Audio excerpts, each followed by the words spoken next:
Sega.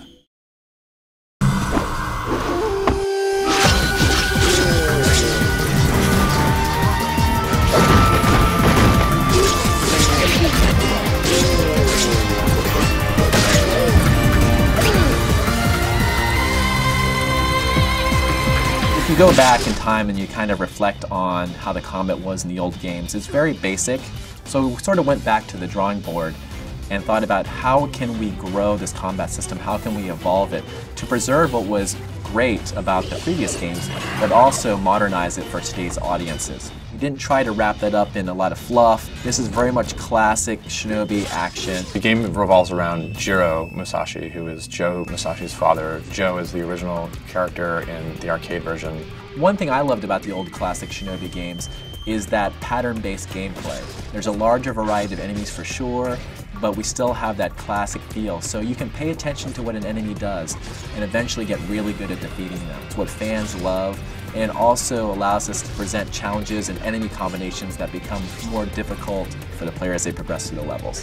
The gameplay in Shinobi is a mix of action and platforming. The focus of the game is definitely on your combat and how you're dispatching enemies. But the environment's the second part, that's the platforming element. The challenge of the game is understanding the character and the key movesets that they have. You have your ranged attacks, your throwing stars, your kunai. You can shoot enemies from afar, but then as you get close, you can juggle them up and then continue to hit them. You're going to get the tight combat in this experience. You're going to get the cool enemies and the difficulty, but there are a lot of great platforming sequences in this game too that are really going to push your skill set. A lot of it is about having to get to higher levels of the environment. You can pick yourself up into other areas that you normally wouldn't have access to just through jumping alone.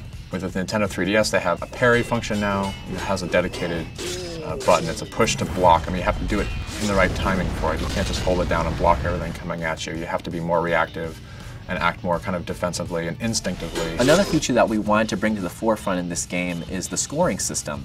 The old versions of the game also kept track of score, but it's fundamentally more important in this version of the game. Going along with the scoring system, we have what's called a multiplier system in the game. If you keep killing enemies, your multiplier goes up and that affects your score.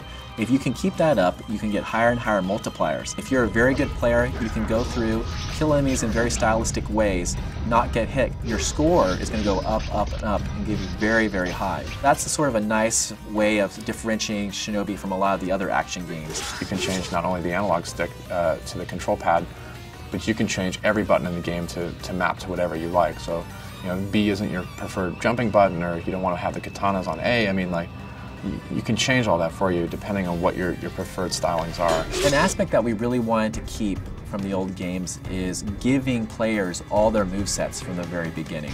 We didn't want a situation where you'd progress through the game and you would unlock a move and then you'd progress on, you unlock another move. We really wanted to give the player access to their whole arsenal of attacks and abilities and allow them to get better with it as they progress through the game. As you play through and you have these moments of just pure skill, this zen of gaming that you kind of have, it just is so much fun. It kind of gets your adrenaline pumping. It's a fantastically produced action platforming game, totally in the vein of Shinobi, totally new and current. When everything clicks, it's just a very clean, really excellent, really tight experience.